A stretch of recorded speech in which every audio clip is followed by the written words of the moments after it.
Tere tulemast ka minu poolt. Täna räägime siis tööturu ülevaatest ja mina räägiksin tööjõu nõudlusest, pakkumisest ja siis kolleeg Natalja räägiks siis palkadest ja tööjõukuludest hiljem. Meil on ka kaks taustinfot, üks on pikemaajaline vaade rahvastikuprognoos ja teine taustinfo käsitleb siis meeste ja naiste palgaerinevusi. See on minu kolleeg Kaspar Oja poolt tehtud analüüs. Et kõigepealt siis, nagu me teame, meil on nüüd revideeritud rahvastikuandmed 2000-ndast kuni 2012. aastani. Ja samuti on meil revideeritud tööjõu-uuringu andmed, kus on siis kaalud viidud vastavusse uute rahvastiku andmetega. Et see revisjon oli veidikene taseme poolest väiksem, kui oleks võinud oodata rahvaloenduse esialgsete tulemuste pealt, sellepärast, et korrigeeriti ka nii varasema kui ka uuema loenduse alakaetus, mis tõstis siis kogu perioodi rahvaarvu taset, kuid samas muidugi see rahvaarvu kahanemine rände tõttu oli varasemast hinnangust, siis on siis nüüd mõnevõrra kiirem. Ja kuna rändekalduvus on just noortel inimestel suurem, siis vaadates siis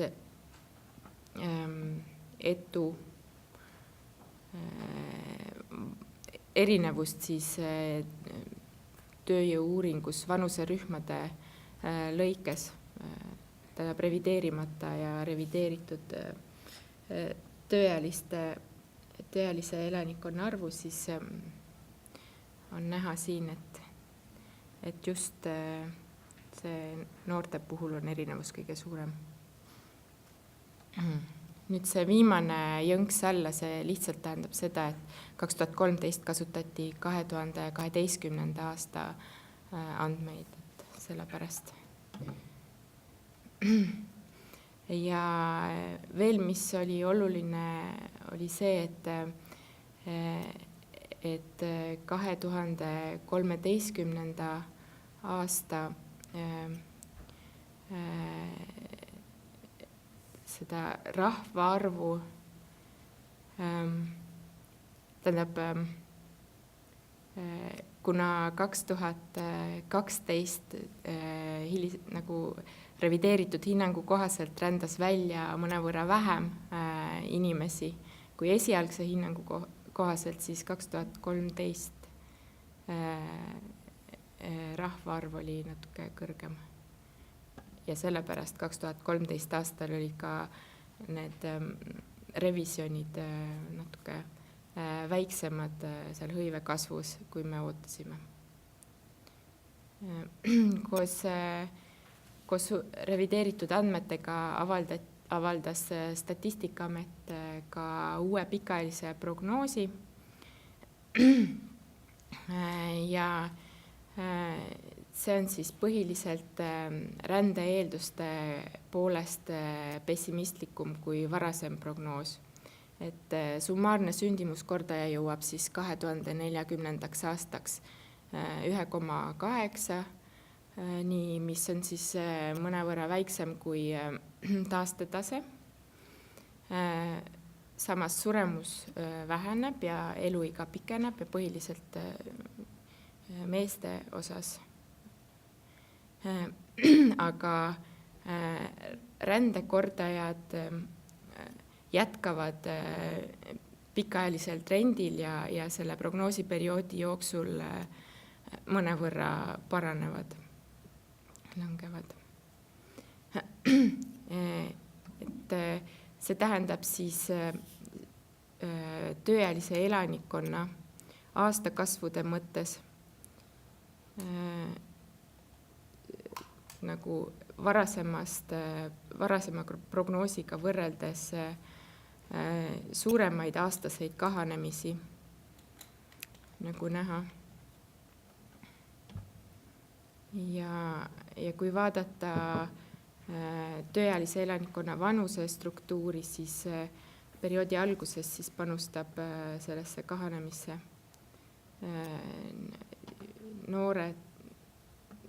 noorte vanusegrupp kõige rohkem, siis edasi siis 25–49 aastat, see tähendab, et see parim tööiga. Mis tähendab omakorda seda, et koos tööealise elanikkonna kahanemisega rahvastik ka vananeb ja kuivõrd me teame, et juba alates seal 40ndate lõpust hakkab osalemismäär alanema, alguses siis põhiliselt tervise tõttu ja hiljem pensionile suundumise tõttu, siis koos sellega, kui vanuse ja soo lõikes jääksid osalemismäärad praegusele tasemele, siis oleks oodata ka langust kogu tööealise elanikkonna koondnäitajas, osalemismääras. Praeguselt umbes 68% tasemelt umbes 4% punkti. Ja siis see tähendab ka seda, et tööjõud sel juhul kahaneks mõnevõrra kiiremini kui tööealine elanikkond.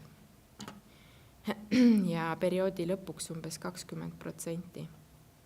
Et see tähendab lihtsalt seda, et väga oluline on selle tööjõus osalemise toetamine ja näiteks naiste pensioniea tõus ongi tegelikult suurendanud viimastel aastatel vanemaealiste naiste tööjõus osalemist ja see on ka tulevikus väga oluline ja tõenäoliselt varsti rakenduv nii meeste kui naiste pensioniea tõus siis selle tulemusel siis ongi oodata seda, mis teeb selle praeguse prognoosi siin mõnevõrra nagu pessimistlikuks, et tõenäoliselt läheb ikkagi paremini.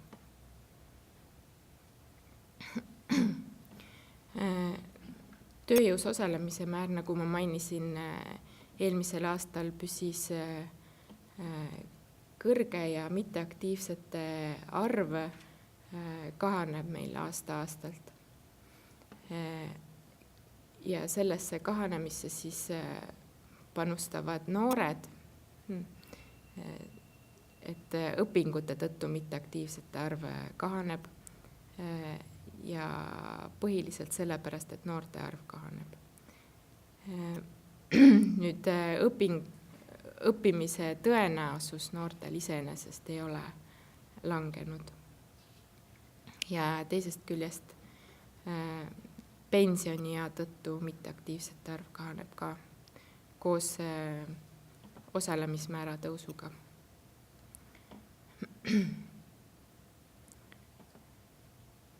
Nüüd rääkides hõive arengutest, siis selline kesine majanduskeskkond ja nõrk kasv kajastusid eelmise aasta teisel poolel ka hõive arengutes ja hõivatute arv jäi siis tööjõu-uuringu kohaselt ligikaudu samaks, mis 2012 teisel poolel. Sealjuures oli selline teenuste sektori panus enamjaolt positiivne ja ehitus andis siis negatiivse panuse. Kui me võrdleme seda hõivekasvu hinnangut teiste andmeallikatega, siis seda kasvumäära kahanemist näitab enamus allikaid.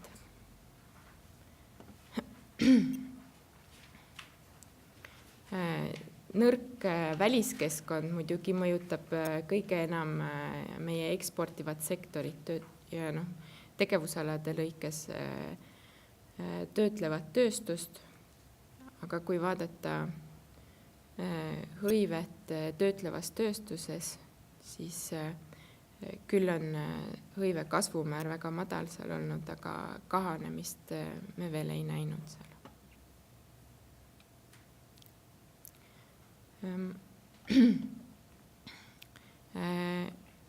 Kui võrrelda tööpuuduse määra 2013 eelneva aastaga, siis kuigi hõive ei kasvanud, siiski töötuse määr oli madalam ja see tuleneb siis sellest, et tööealine rahvastik kahanes ja koos selle niru hõive kasvuga siiski hõive määr suurenes. See tähendab, et hõivatute osakaal tööealistes suurenes. Töötuse kestvus on pikka aega vähenenud ja see jätkus ka eelmise aasta jooksul, seda nii etustatistika kohaselt kui ka vaadates registreeritud töötuid.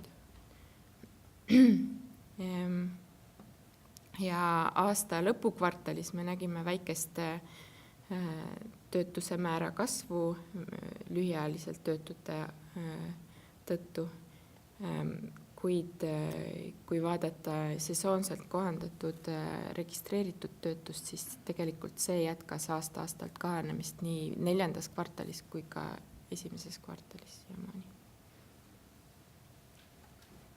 Endiselt on kõige madalam töötuse määr kõrgharidusega inimestel, kuid tsükliliselt kõigub rohkem 1. ja 2. taseme haridusega inimeste tööpuudus, tõenäoliselt suures osas seetõttu, et nad töötavad majandustsüklist rohkem mõjutatud tegevusaladel ja kõrgharidusega inimestest töötab lausa 40% avalikus sektoris, sealhulgas on ju tervishoius ja hariduses, kus see hõive kõikumine üle majandustsükli on väiksem. Aga kui vaadata kõrgharidusega töötute osakaalu, siis see on olnud kasvutrendil nii tööjõu-uuringu andmetel kui ka vaadates registreeritud töötuid.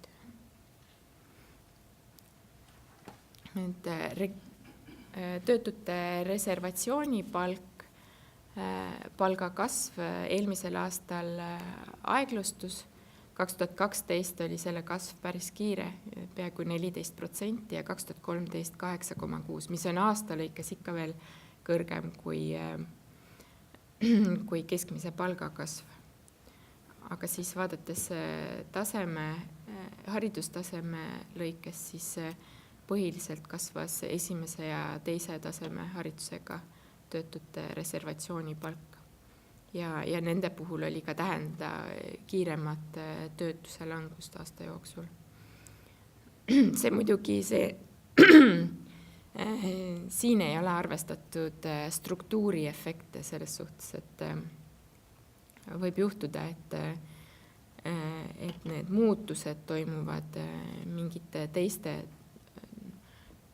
tunnuste tõttu, näiteks näiteks tuli juurde mingi teatud haridusprofiiliga 3.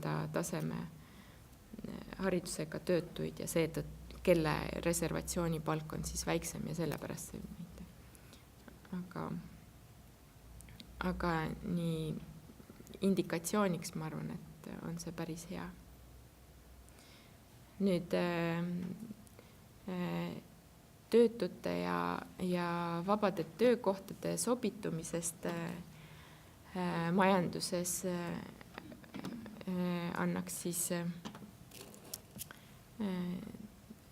pildi Beveridge'i kõver ja kus me näeme, et nihet ei ole toimunud selles mõttes, et töötuse määra langedes ei ole, ütleme, selle näitaja järgi struktuurne tööpuudus kasvanud. Ja seda on leidnud ka erinevad rahvusvahelised organisatsioonid, kes on väga tähelepanelikult vaadanud meie navrut. Nüüd tänase erilise päeva puhul, ehk siis võrdse palgapäeva puhul annaksin ma sõna Kasparile, kes räägib oma taustinfost. No tere! Tegime niisuguse ülevaate sellest, et missugune on palga erinevus erinevatel töökohtadel, nii et kui me võtame põhimõtteliselt ühesugused töökohad, kui palju siis teenivad mehed seal naistest rohkem. Ja selle uuringu me kasutasime selle jaoks põhimõtteliselt Eesti töötasu struktuuri uuringu andmeid, see on niisugune aeg-ajalt tehtav uuring, mis siis hõlmab üle 400 erineva, põhimõtteliselt ta hõlmab väga suurt osa Eesti tööjõust, aga seal on kirjeldatud üle 400 erineva ametikoha. Ja siis vaatasime põhimõtteliselt seda, et kui me võtame nüüd ühe sellise spetsiifilise ametikoha, kus töötavad nii mehed kui naised, siis kui suur on seal palga erinevus ja siis me kaalusime selle niimoodi üle majanduse kokku. Selle andmebaasi põhjal siis võib öelda, et oli naiste tunnipalk oli keskmiselt 24,4% väiksem kui meestel. Ja nüüd sõltuvad siis kaalumismetoodikast kusagil 11–12% tuli sellest, et naised töötasid madalamalt tasustatud ametites ja siis 12–13% tuli sellest, et nad said samades ametites vähem palka. Et tegelikult see, kui neid andmeid nagu detailselt vaadata, siis see, et naised teenivad vähem samades ametites kui mehed, see on küll, see on üsna levinud, aga on üsna palju ametikohti, kus tegelikult naised teenivad meestest rohkem, et ei saa öelda, et on ainult ühesuunaline. Et siin olid näiteks, võib näitena tuua, et paljud niisugused rohkem empaatiavõimet ja inimestega suhtlemist nõud ametikohad on niisugused, kus naised teenivad rohkem kui mehed. Et näiteks olid siin mingisugused näiteks turundusjuhid, õpetajad, isegi paljud arstid, kus naised saavad rohkem palka siis kui mehed. Ja kui vaadata seda palgalõhet siis laiemate gruppide lõikes, siis hakkab silma see, et kõige suurem on see ilmselt juhtidel, aga seal tekib see küsimus, et kas me suudame seal määrata õigesti seda ametikohta, et kas me ikkagi võrdleme ühesuguse ametikohti, sellepärast, et näiteks üks grupp, kus hakkas lõhe eriti silma, oli näiteks seadusandjad, kes tõenäoliselt on suurem osas Riigikogu liikmed. Ja sealt siis võiks arvata, et palgad on tegelikult määratud seadusega üsna selgelt ja seal ei ole nagu selline diskrimineerimine võimalik, aga nende andmete järgi siis nagu oleks.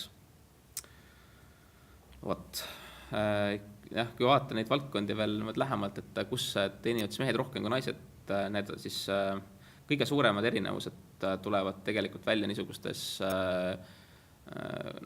rasket või suurt füüsilist jõudu nõudvates töödes, ehituses, mingisugused lammutajad näiteks või tõenäoliselt need on ka valdkonnad, kus on siis terviseriskid on suuremad, et näiteks ma ei tea, lammutajate puhul on seal mingisugused kokkupuutumised asbesti ja tolmuga ja nii edasi.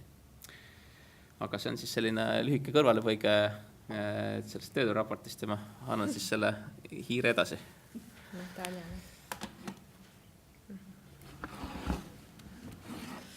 Ja viimane osa, mis puudutab palka ja traditsiooniline meie mure, et äkki palgas toimuvad tõusud, kas nad on ikka tasakaalulised, kas nad ei ohusta majanduse tasakaalu ja kas nad sisaldavad või rohkemal või vähemal määral seda inflatsioonisurvet.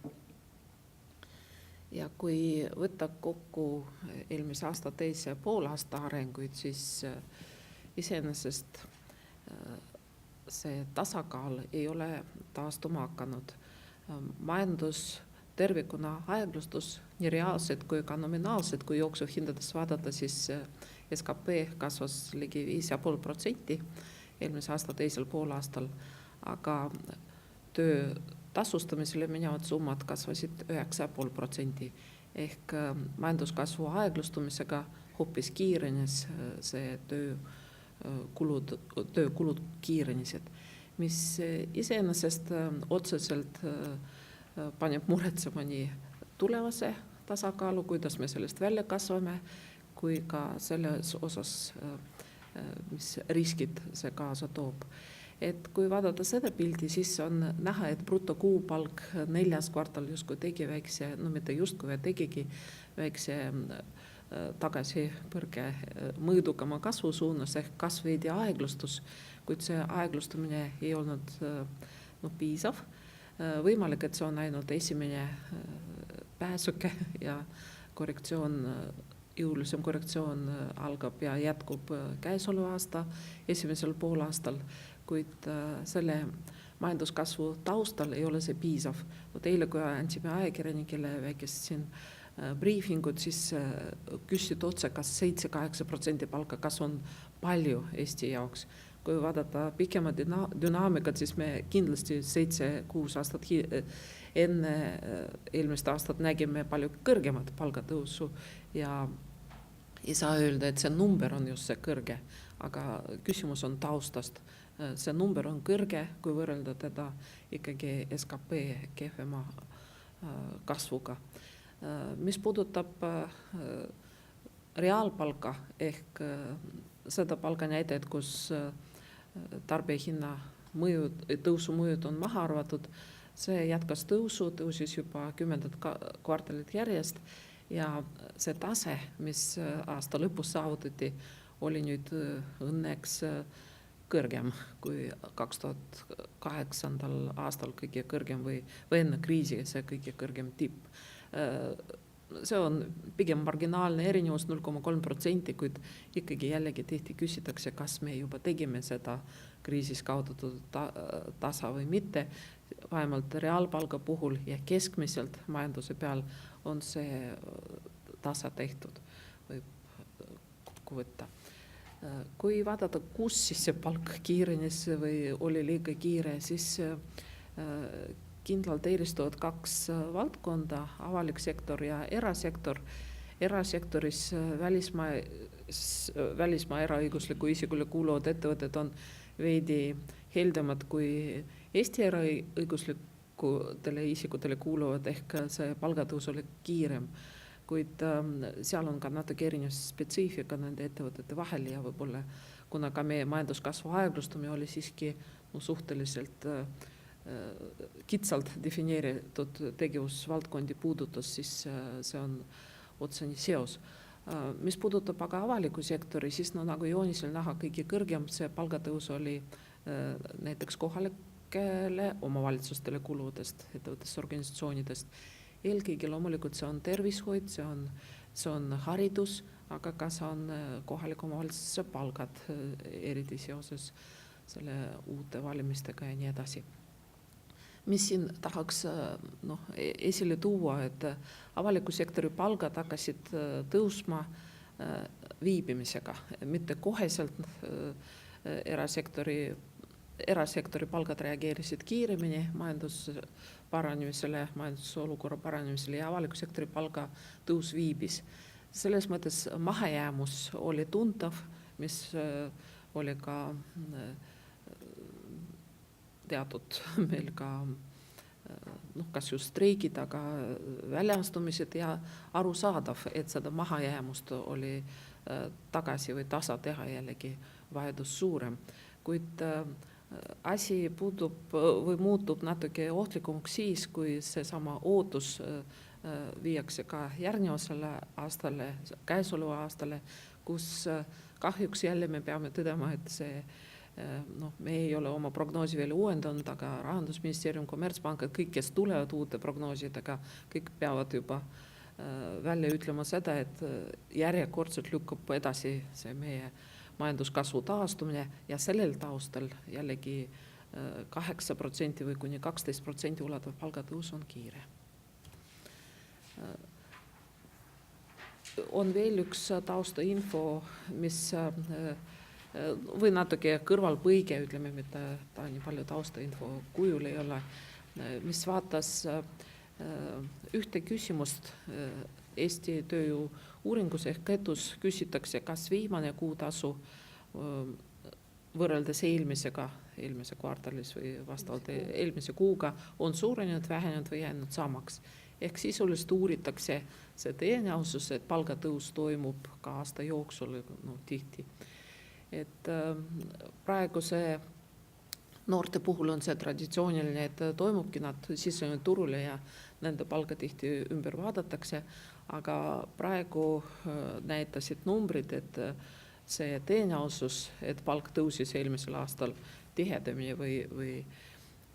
või suurema hulga inimeste puhul oli kasvanud naistel ja eelkõige natuke vanemaealistel 50+ naistel. See otseselt viitab jällegi või on seotud hästi ka sellega, mis me makropildil nägime, kus on need samad õpetajad või kohaliku omavalitsuse töötajad või arstid on palgaskaalal võitnud. Samas mõnivõrra ta vähendab ka seesama palga erinevused võib-olla, millest enne Kaspar rääkis.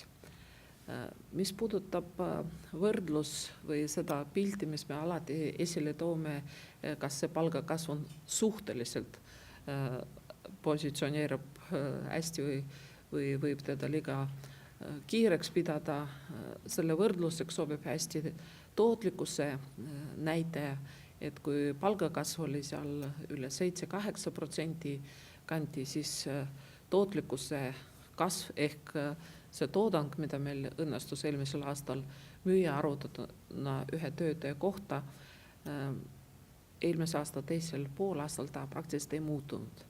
Ehk hõive oli paigas ja ka ühe hõivatu kohta toodang oli praktiliselt sama. Tõsi küll, ei ole seda tootlikkuse langust sellest nagu välja kasvanud, aga reaalselt ehk tükkide arvu peale viidud tootlikkus jäi samaks. Seetõttu kahtlemata palga kasvu suhestamine tootlikkusse, mis annabki meile tööjõu ühikukulu näitajad, näitab kasvu, mis tähendab seda, et palk on taas hakanud kasvama, jätkunud kiiremat kasvu võrreldes tootlikkusega ja see tekitab juba teatud pinged selle skaala peal. Kui vaadata nominaalset tööjõu ühikukulu ehk kui palju reaalne tootlikkus ja nominaalne palk omavahel seotud, siis see kerkis päris ohtlikult kõrgele juba. 9% on see määr, mida erinevad riigid ja erineva empiiriliste uuringute peal pandud piirväärtuseks, mis ohustab juba ohutaset, et 9% 3 aasta jooksul. Meil on 1 aastaga nii palju see näitaja kasvanud, mis iseenesest otseselt osutab, et ees on, kui olukord ise ei parane, kui me ei kasva sellest välja, siis on suuremad riskid, et meid ees ootab järsem korrektsioon. Järsem, kui me rääkisime sellest pool aastat tagasi. Järsem korrektsioon võib toimida 2 kanali pidi. Kas palgakasvu mõõdukamaks korrigeerimine, me veel ei räägi langusest, piisab ka siis, kui ta on aeglasem kui nominaalne majanduskasv või reaalne majanduskasv antud näite puhul, või siis hõive korrektsioon.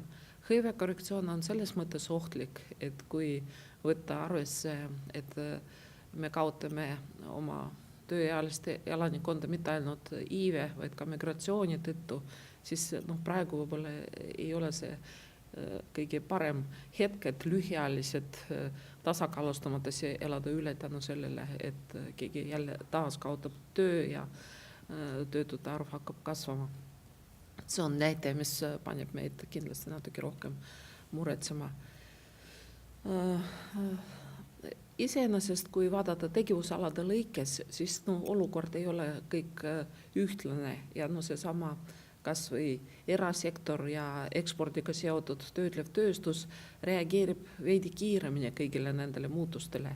Ehk siis, kui vaadata siin töötleva tööstuse reaalse tööjõu ühiku kulu, ta ei ole kasvama hakanudki, ta on alla poole seda nulli, mis tähendab, et lisandväärtus kasvas seal kiiremini kui tööjõukulu ehk otsene seos, ütleme, konkurentsivõime kaoga vähemalt selles sektoris puudub, kuid majandus tervikuna pilt on siiski, see riskitasu on meil kasvanud.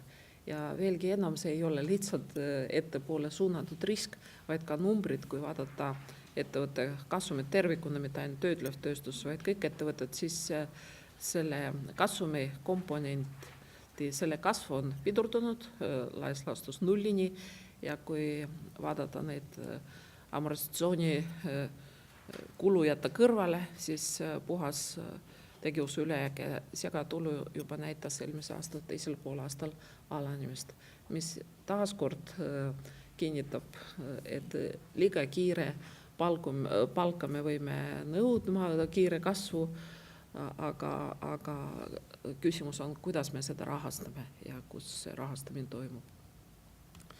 Et kokkuvõttes siis, kuigi me alati üritame jääda sellist mõõdukat optimistiks, et antud ülevaade raamis on meil vähemalt 2 veidi pessimistlikumad sõnumid. Üks on pikaajalisem, mis puudutab meie pikaajalist perspektiivi ja teine on selline lühiajaline, mis on tasakaaluka kasvu ümber keerleb.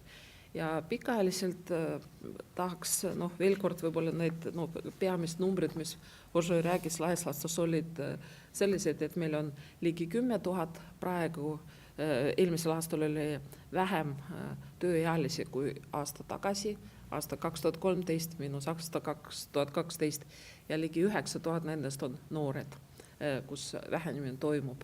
Et eelmisel aastal ei olnud veel väga tugevalt näha seda, et tööealiste elanikkonna kadu, sest noored ei ole veel nii aktiivsed ja tänu vanemaealiste veidi suuremale aktiivsusele meie tööjõud isegi kasvas.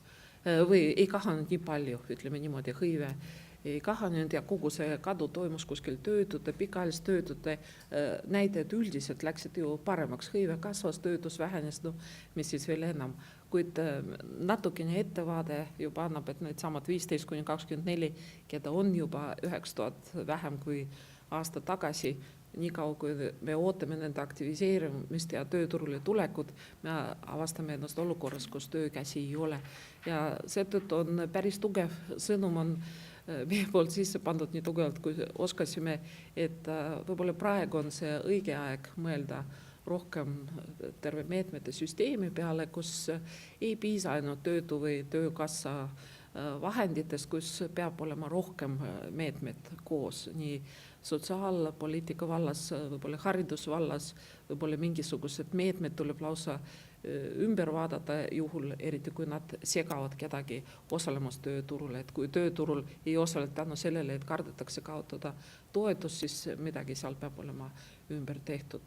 Ja teine probleem, mida ring, nagu ma ütlesin, seotud võib-olla seda lühiajalisema tasakaalu ümber kõikuva nagu riskidega ja ohtudega ja seal on sõnum, et iseenesest on juba märki sellest, et nii kõrge palgakasvu on raske rahastada, kasumid näitavad vähenemist, mis tähendab, et juhul, kui see kasv ei pöördu mõõdukamaks, siis me kardame või inditseerime, et on suurem korrektsiooni oht tulevikus.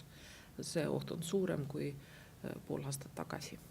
Ja siin on meie kõikide poolt suuremad tänud ja avatud teie küsimustele.